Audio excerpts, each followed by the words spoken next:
Hi, my name is Gus. It's me. I am here to interview Sue Robinson.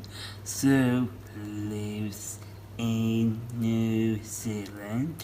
She's here worked with people with disability for over 30 years. And Sue believes in inclusives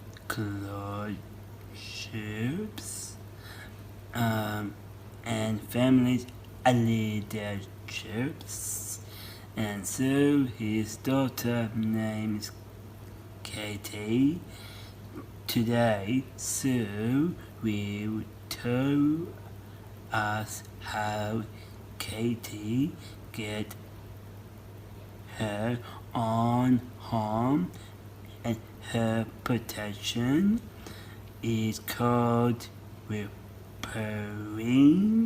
for when we throw off our push. I hope you enjoy listening to Sue. What a great introduction. Well, welcome, Sue. It's so lovely to have you here, all the way from New Zealand, as Gus said. And, we're just going to have a bit of a chat. So I'm really excited about this session. I think people will learn a lot from you around how Katie's journey around moving into her own home and how you're preparing for when you fall off your perch. So I thought maybe we could start with you just sharing a bit about, take us back to those early years of Katie when she was young and, of course, when you were younger. Yeah, okay. So thanks, Jan. I have to say the photo in the slide there is Katie at the beach about a year ago when we were still allowed out of our houses. And I'm really hoping that Katie makes her first conference presentation sometime in the next hour, or at least an appearance, because we're in lockdown here in New Zealand, and we're all working out of the same house. So Neil and I had to ask Katie if we could come back and live with her because we'd sold our house and we had nowhere to live. And so we've had to come back and ask Katie if we can live in her house, which she has very generously shared. So so it's the early years. Well, look, first of all, you're a captured audience, Australia. So I thought I'd start with a few words of wisdom for you. And there's a recurring theme throughout this interview with Jan, and that's this. I had a plan. My life has never gone according to the plan, and that's okay. And I heard a friend of mine say, she'd heard someone say this saying, look, everything I do today will take me somewhere tomorrow. And our family has a saying which is sort of slightly less wise, and it's this: when shit turns to custard.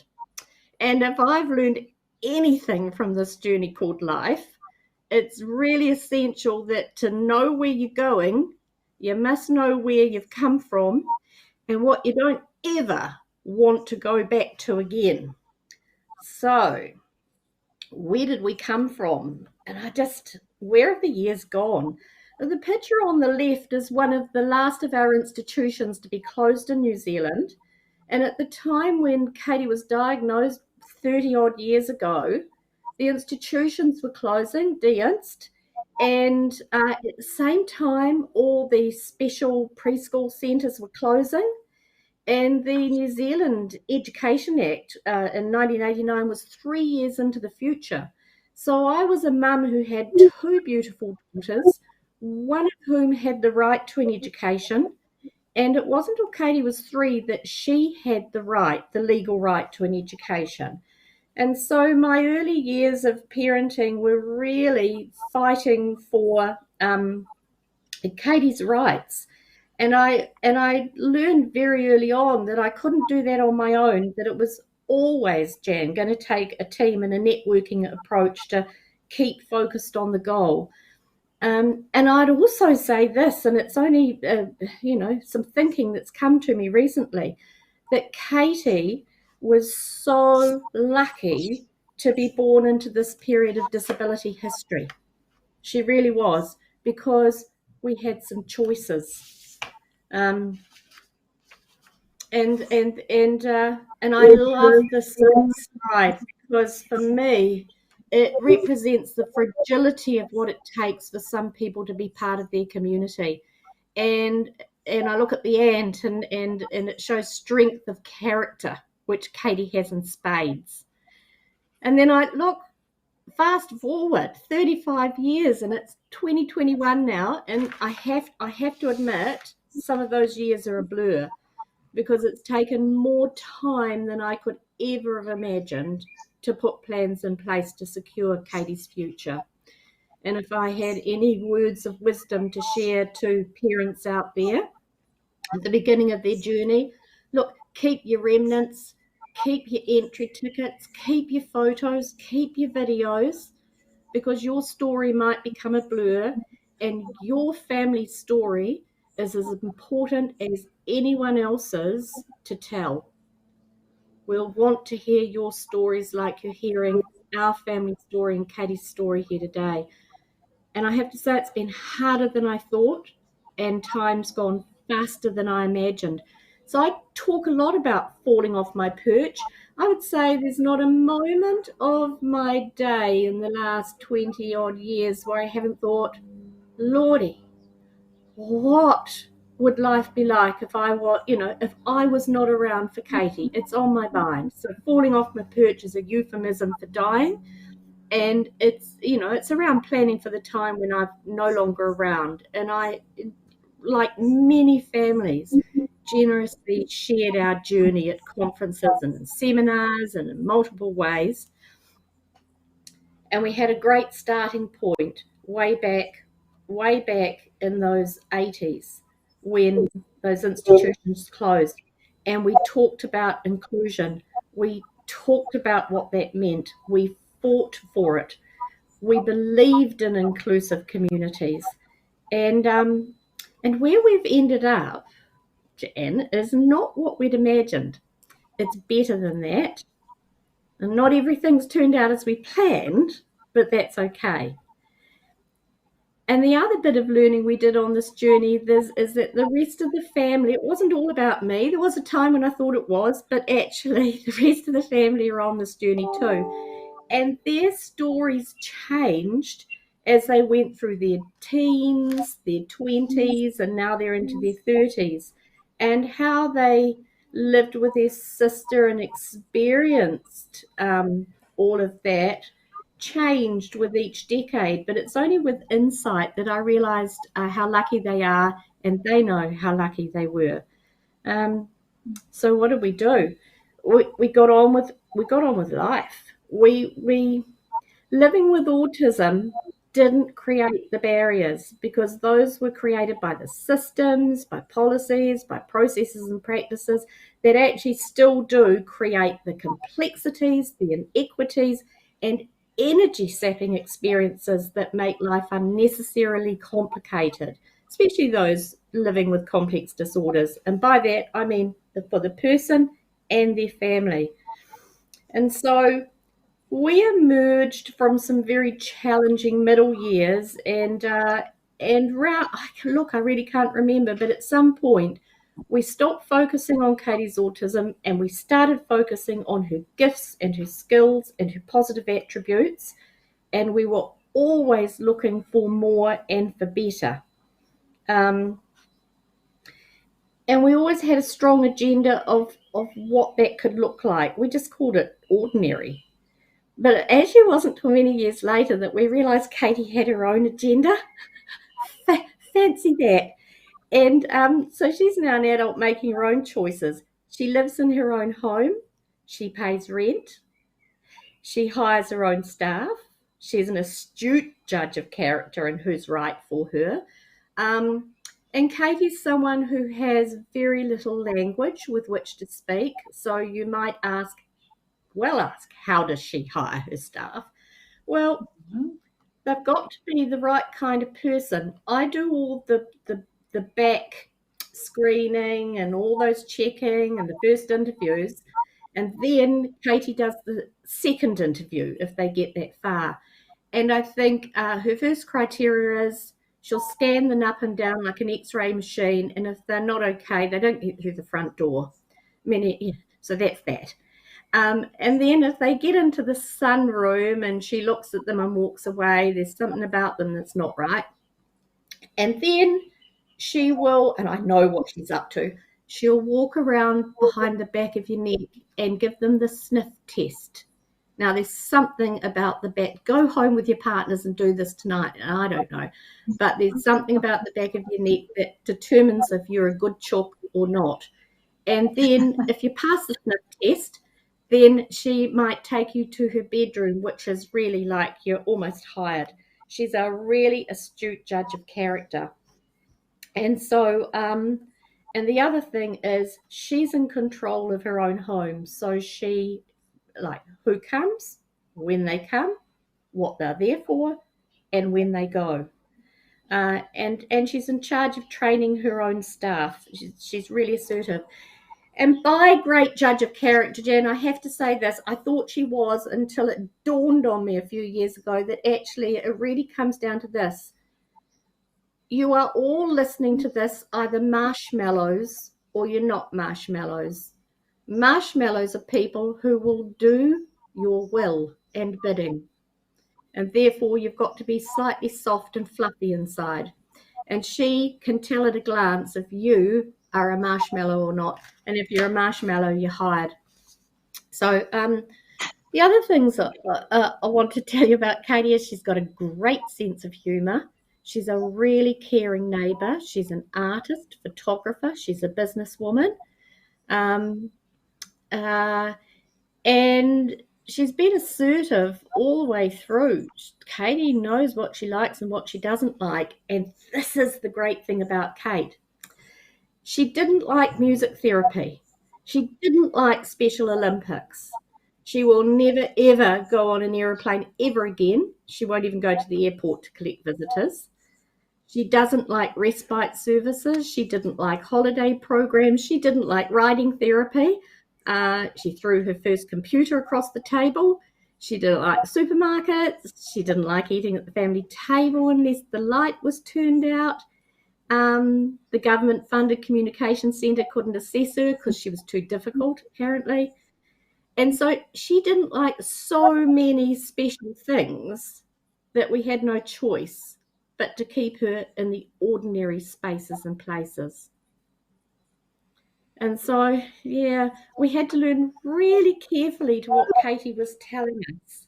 And I think when you look in the slides with this interview of Jan, the other thing I'm inviting you to do is look at the calendar themes, which I've got going through each slide. And I want you to think of those months of the year as the last 35 years of Katie's life, because one of Kate's gifts is that she has a photographic memory for calendars and dates. She knows which date goes with which day, I don't know, for years and years and years. And that amazing skill has really supported her to make some choices and to have control over a good life on her terms. Yeah, so that's why I've put the calendar theme in there. Yeah, look, I love hearing about, how you observed where Katie's interests were and the way she, what sort of lights her up. And your mention of the battles that you've had, I'm just curious to know a bit more about where Katie went to school and found her education and continues her learning today. Yeah, well, she went to the same places as her older sister. So early childhood special education services was newly minted when she was about 3, and they invested in inclusion, and Katie really benefited from that movement. I have to say a lot of what Katie has learned has been self-taught as an adult, but the foundation of what she's built on was put down in inclusive education, no matter how hard that was for her and for us to keep her there. We didn't have the money to go chasing all the treatments that have proven to be ineffective or not evidence-based and sometimes a sham. And Katie would have rejected being a participant anyway in many interesting ways and sometimes not so interesting ways about what she was not prepared to do. So one of her first bits of learning, which was around, we were hopeful that she would have speech to talk with. We did music therapy at home and we teamed up with 3 other families. And a music therapist would come into the house and she'd sit down and she'd go, hello, Katie, da, da, da, da, da, da, da, da, da, and plonk away on the piano. And it wasn't long before the therapist came in and sat at the piano and there was a hard funk. And we opened up the lid of the piano and Katie had stuffed all her soft toys down the keys so that the piano couldn't be played. And I figured that that Kate wasn't into music therapy. The slides, for those who are so young, they don't know what these are. They're videos, the precursor to DVDs, and they are videos of Katie having done sensory integration treatment years and years ago with an OT who's the only professional person who has stayed with Katie over a 30-year journey and become my friend. Anne and I co-presented the first parent professional partnership a couple of decades ago. And this slide also reminds me of the hundreds of professional people who have come and gone out of Katie's life. Hundreds of them. Once they're no longer paid to be there, they have typically gone, Jan. Before we spent our time in central Auckland, and then when Katie was about 6, we moved to East Auckland. And prior to that, she went to a local daycare centre, her local kindy, her local primary school. And then we moved to East Auckland and we had to go around and find a school that would take Katie. I mean, even though she was legally able to be enrolled, most schools didn't want her. Most of them pointed us in the direction of special education. And it was only persistent parent advocacy that supported Katie to continue her education at the local primary school, where she did most of her learning. And then in New Zealand, moved on to an intermediate school, and then she made an unplanned exit from intermediate school, which left me with a near broken heart, because it was a choice then, when Katie was around 12, of her either ending her formal education, which is a sad indictment on our system, or carrying on in the special school system, which at least welcomed her and us. By then, I'd acquired a pretty fierce reputation as a parent advocate, although curiously, professionals who I've met up with years later and whose names I don't remember actually speak quite respectfully of those times. Interesting. And Kate stayed at special school until she didn't. So I haven't got this in here, Jan, but I was just thinking, there I was, because I was working in the sector at that time, going around offering workshops on planning for the future and how important it was to have a vision. And overnight, our 17-year-old daughter decided she wasn't going back to school anymore. And in the course of a week, she went from 5 to 4 to 3 to 2 to 1 to 0. No more school. And she just refused to go. And then I found ourselves at home with no plans, very little vision, and a deeply distressed teenager. So that was an interesting period in our lives. when she finally left that school, she donated the Katie Robertson Art Award Cup to the most up-and-coming artist. For any of you thinking of doing art out there, think that through, because we've found ourselves over the last 17 years being invited back to the end of year ceremonies to present that cup. And Katie has declined that opportunity for 17 years in a row. So, heavens. All good So, intentions, I'm sure. oh, look, I acknowledge the education system's improving all the time, but Katie is one of the most poorly educated women in New Zealand, amongst a group of women who were educated post-deinstitutionalisation leading into the early 2000s. But despite that, we kept our eye on what was possible and alert to opportunities. And I can only imagine what life was like for her, because she could not tell us.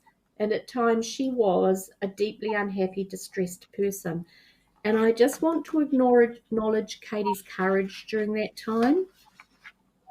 Yeah. Yeah, I think we can acknowledge a lot of our family members' courage and resilience, actually, with what they've got to put up with. So, so I'm just wondering, you've mentioned before to me around thinking in an ordinary way. So can you just sort of explain what you mean by that and how you go about getting the good life for Katie?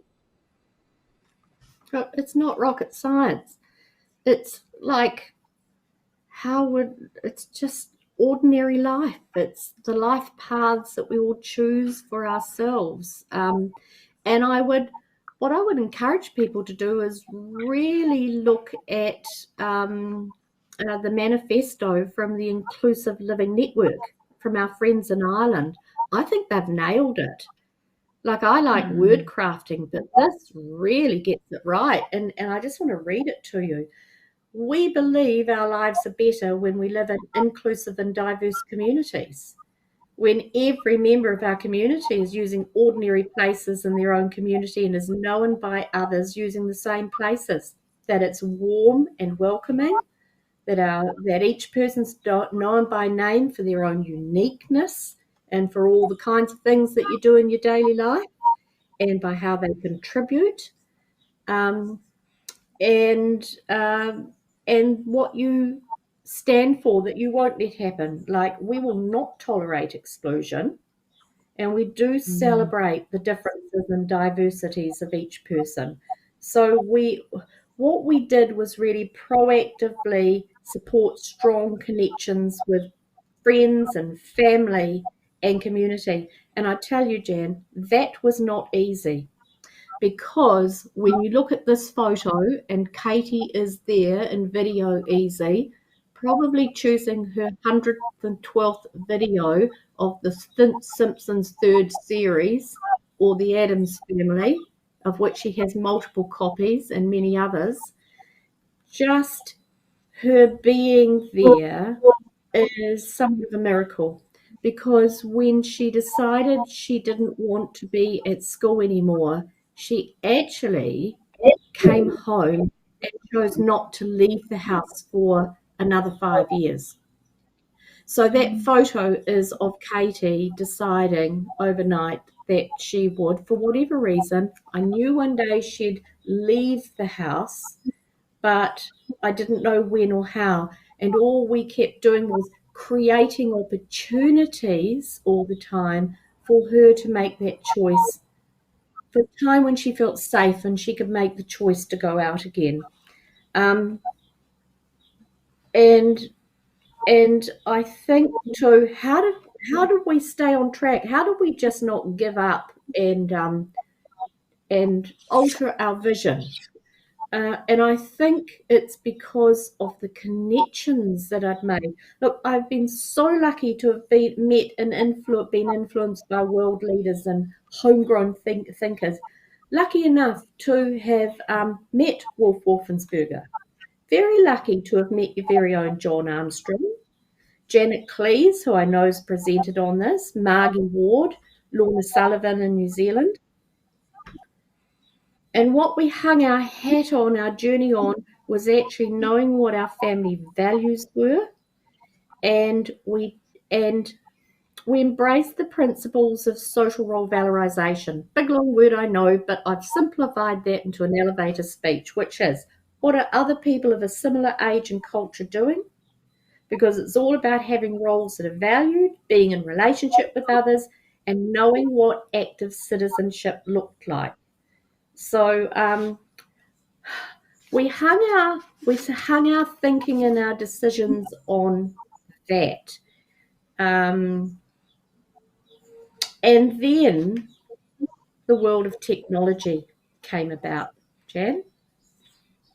Yeah, so that wouldn't have been around so much, I can imagine, when she was younger. Has it helped her much nowadays? Is she really engaging with technology now? Is it helping? Well, well, yes. It has its own journey. Um, Look, I have to say that Facebook's now a friend to Katie. We actually found her last. She will take photos of photos online. So, um, for as I said, she tossed her first computer across the table, and she rejected computers for a very long time afterwards because they sniffed of school. Um, but we persevered, and Neil would come round to Kate's house every weekend, sit down, and we talk out loud. We just do what we do, or just ordinary stuff. We do what we do, or bring our laptops round, we sit down, we talk out loud. Sometimes it can take a couple of years. You think this might not be going anywhere. And then one day, the connection on the computer broke, and I had to call our younger son and say, help. He wrote down what to do to get us back online, a visual sequence, and Katie glanced at it. And as I said, it's that photographic memory, because she's not reading every single word. It's just nanosecond glance, and there's been no stopping her. And Facebook has given us a window into what Katie's been thinking about. So it's this, and it can be a bit scary. She has 41 friends. We know 35 of them, and 6 are a mystery. She's been accepted as a member of the Fish and Hunt Forum New Zealand. Seriously? Now listen to this, Australia. She has told the world that she used to work for Asperger Services Australia. Well, there you go. She's also she's not. She's told the world that she's a great fan of libraries, and she knows where they are around New Zealand. She loves many suburbs in Auckland. She loves getting mail. She loves getting the neighbours' mail. She loves watching TV and DVDs and walking in the garden. She likes New Zealand hospitals, and she's made a list of where these are. Um, she loves Maori culture and kapa haka and poi. Who knows why? She loves the European Juggling Convention, and she loves photography. So she gets a camera for her birthday every year. And Jan, you just can't have too many digital cameras, okay? And then, as I said, she takes photos of photos online. And we actually think there's a job for her in the Secret Service, because she can actually use Google Earth to get inside down streets and inside backyards, and then she takes photos of photos, or she takes photos of people who post on Facebook. Be warned. But she would never tell. She's very discreet. She wouldn't tell anyone what she knows. Yeah, no, because she has very little language to tell. I think there's a job for her there. That sounds wonderful. So she's a keeper of many secrets, Jan. But you sort of was saying that you've described Katie as a persistent communicator, but I also know that she doesn't have a lot of spoken language. So can you describe what you mean by that? Well, I realise I haven't really answered your question yet about Katie living in her own home, and that story will come. I just wanted to paint a picture because Katie is a woman of few words who actually has a great deal to say for herself. So she does live with a profound language and social communication disorder, and she uses every means at her disposal to communicate with a few spoken words. She has an amazing reading vocab that she learned from Marketon signs and symbols. She can write some things down.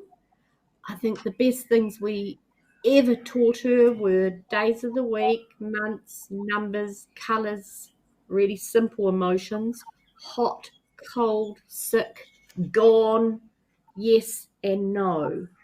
Um, and she also uses communication in context. And I'm a really passionate believer in creating. I mean, she spent hours and hours and hours in language therapy trying to produce sound. But in fact, when we've created environments which support communication, that have given Katie choice and control and opportunity to show how capable and competent she is, then she is continually just surprising us with how much she knows. Because she's now living in a world, Jan, that actually there's some serious challenges in this modern world because it's so reliant on communication and social exchange. And I just want to take a moment here to talk to the parent advocates in the room, make a pitch for them, because in this world at the moment of self-advocates, I also want to say that your parent voice is really important in enabling and supporting your family member to make their choices and decisions, however they express their will and preference. And I would say to you, don't ever, ever give up. Be incredibly patient and be kind. And I would also say, be discontented. Someone told me, Sue, you're allowed to be perpetually discontented because being in this status has the capacity to raise standards. Oh, yeah, I quite like that. And the other thing is know what your values are and what the key principles are that guide you, and set up the conditions for success and be alert for the unexpected opportunities. And I just want to finish this section by saying, look, there's a Persian quote that says, "Go wake up your luck." We haven't left luck to chance. We have spent years putting down the foundations in place to build a good life, not just for Katie, but for all of us. And that's involved having that strong vision, having a financial plan, and having a legal lens over all of that. So, yeah. Yes. And those opportunities came. One of those opportunities was when I first met you.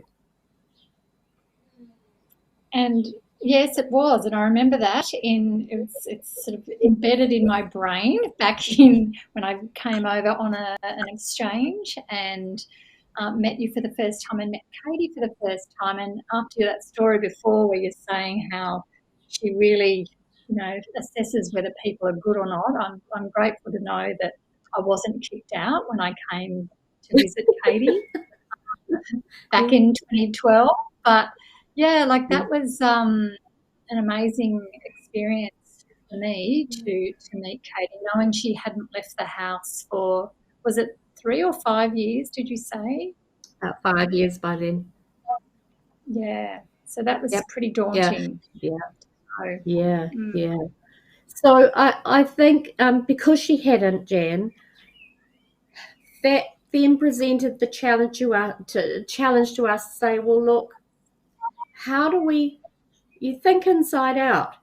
So Katie wasn't going to go out to the world.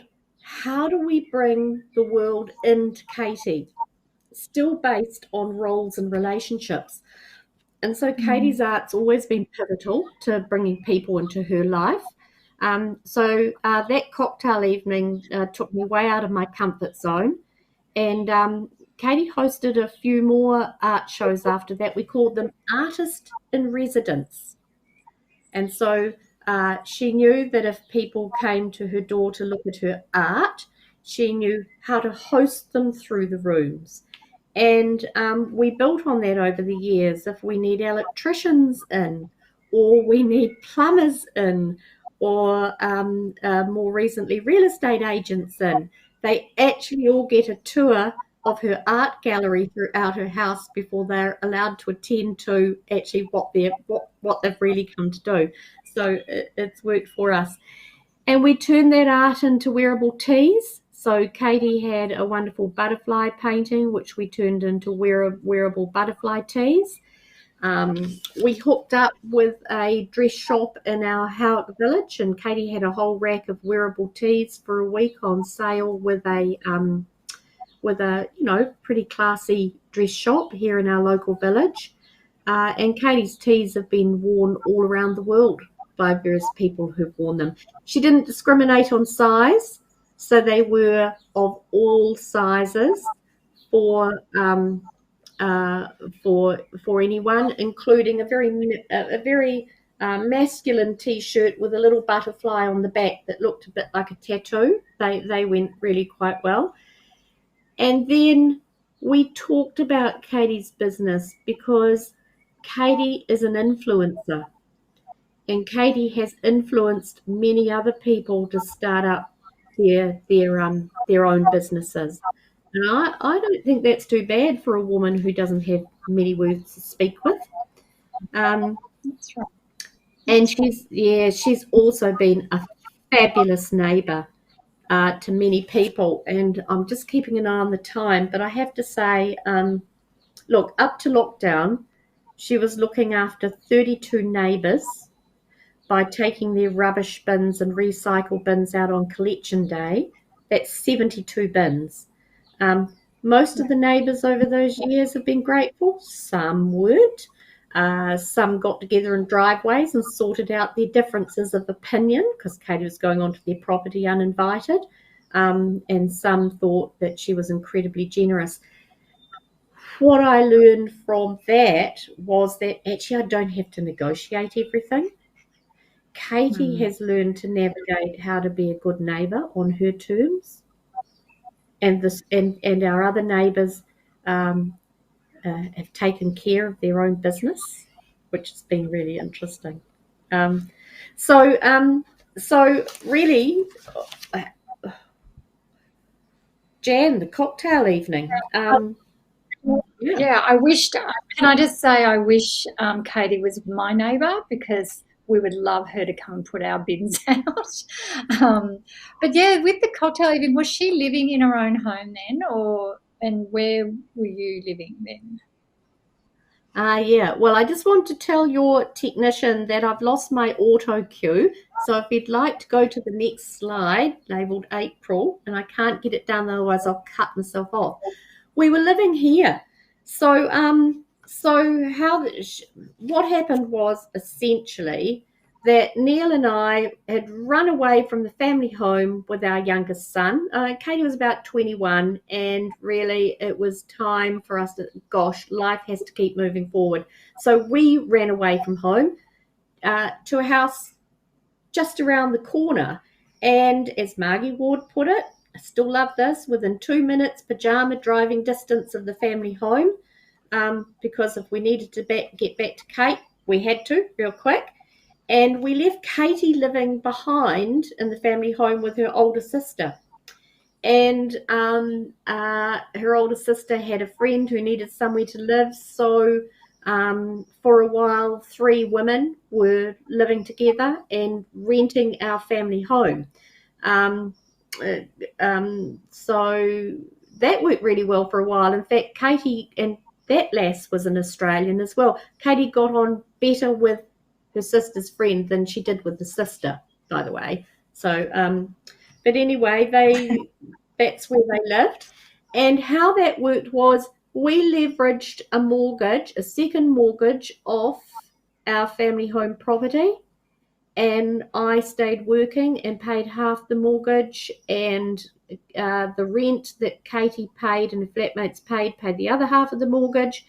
Neil and I worked to pay all Katie's additional living expenses, which were on top of the government contribution, and Neil paid the mortgage on our other property. And I have to say to people living out there, we're not wealthy. We were pretty ordinary. I'm not saying that this is for everybody, but it was a decision that we made to do at the time. And Katie wasn't eligible for individualised funding at the time because there were lots of rules about it. It's since changed, and we now pay all her staff using individualised funding. But at the time, we got a provider in. And the other thing that occurred that I must mention is that Neil and I were not on the same page. I could see the opportunities that sat there with personalised, flexible funding. Neil was worried about the time when we wouldn't be around and how could we sustain those arrangements. And it wasn't till there was a fire at the property. Katie was fully supported regardless. And there was a fire at the property because she was not supervised at the time. And Neil realised that actually Katie was no safer being supported by a service than she was if we had employed our own people. And that liberated our decision to move forward to individualised funding, which happily had changed its rules at the time. So Kate's never been late in paying her rent. Really, really good. And she employs project managers who are charged with personal care support. So she accepts people coming and going when she has a measure of control over what they're there for and when they're going to leave. Their job is to support her to be a good neighbour, to support her to stay in contact with whānau and friends, family and friends, to support her to have more things to look forward to, and to bring people into her life.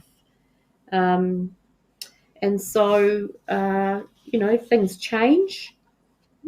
More recently, or last year, before lockdown, we were starting to move to her next small business, which, love this, urban chic, because Katie loves eating eggs. So you've got to think of businesses that are authentic for someone. Katie loves eating eggs. What could we do with that? If she grew eggs in a small coop with 3 chickens, then she could give those eggs to her neighbours along with some parsley that she could grow in her veggie garden. And so we were starting to move towards that when COVID came along. We never got as far as getting the chookies, but I have designed the business card in my head, which is urban chic, spelled CHIC, urban. Okay. And the other thing we did when Katie was living in her own home was we had one simple rule. We needed government funding to support Katie to live in her own home, but we also try and keep government and service footprint to the very lightest of touches. So, and so that's how we've always operated. I think that with hindsight, if Katie didn't have what was called a fairly strong, insistent personality that was written in her diagnostic letter, then we think she would have spent her life surrounded by nothing wrong if this is your choice, right? But we think she would have spent her life surrounded by disabled people, being educated in the special, and living her life in a safe, special world, not like us. And Neil and I would be retired, sunning ourselves somewhere exotic, looking reasonably well off, actually, and looking much younger than we do. And I have to say, at times, that option looked really attractive. And I also have to say we're financially comfortable because we had a financial plan for this, and we should be after 80 collective years in the workforce paying our taxes. And one of the biggest challenges about telling Katie's story is the pushback from other parents who say, Sue Robertson, you're white, you're well educated, you know the system, you're wealthy. Katie is so much better or so much less impaired, than my child. And that's why my story won't ever look like Katie's story. And I have to say in my head, I used to say bollocks. and I'd launch into, the story about how we held 2 mortgages, we didn't have a life, we heavily subsidised Katie's living expenses, and we spent every second year with Katie providing supports for her. But I'm actually old. I'm feeling a bit old and I'm a bit tired now. And I'm a little bit less tolerant as I hoon towards retirement. So I tend to use my energy wisely. So I'm not here to tell anyone what they should do. That's up to you. All I can do is share our story and seek to influence. And for all of Katie's life, I've said we can never die. We had serious work to do to secure Katie's future. And I come back to vision. And as the saying goes, you've got to know where you're going. Otherwise, how will you know if you've got there? And and I think another wise soul, I think it was Lorna, said to us, don't wait for the government to bring you the good life. You have got to do the thinking. You have got to make the plans and make the first move.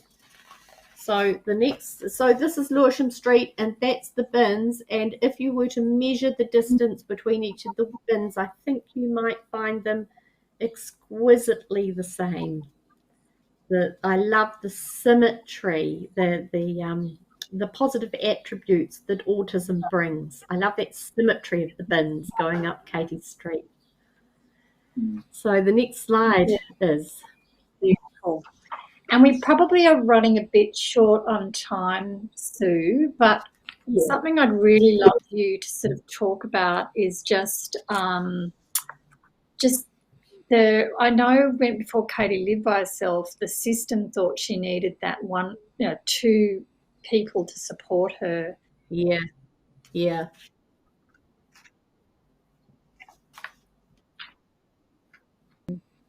And then the connection with neighbours.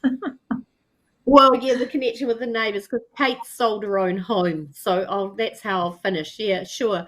So all those years ago, we bought the house and it was moving day.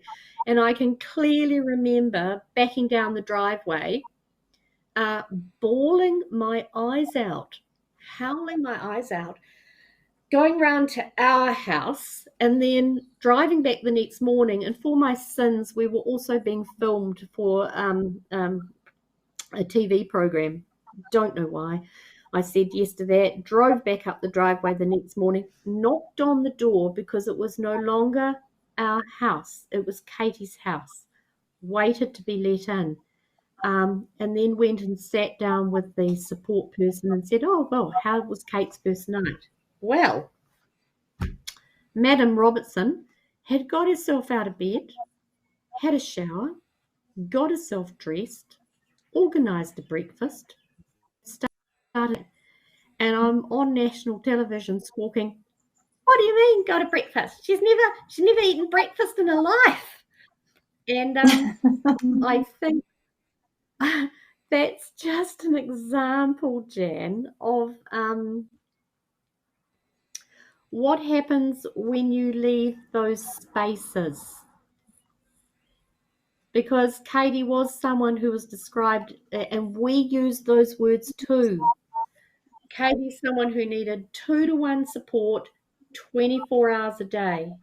And when she wasn't funded for that, what we learned was to manage those times. And so even today, she spends time on her own.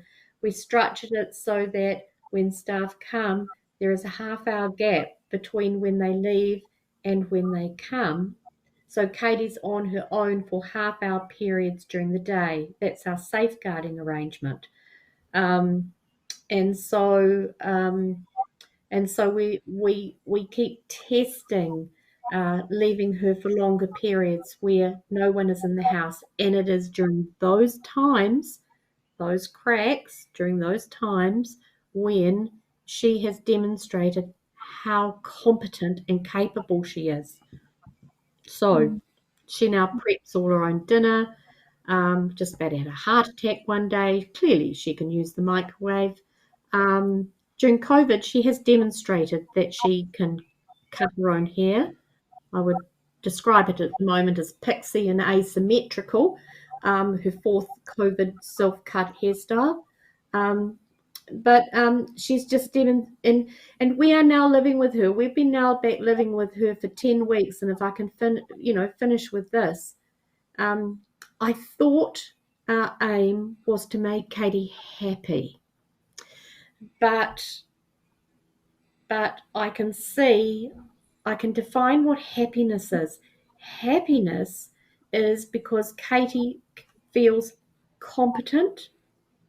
She knows that she is absolutely contributing to the running of the house. She does all our washing. She preps her own dinner. She vacuums the house.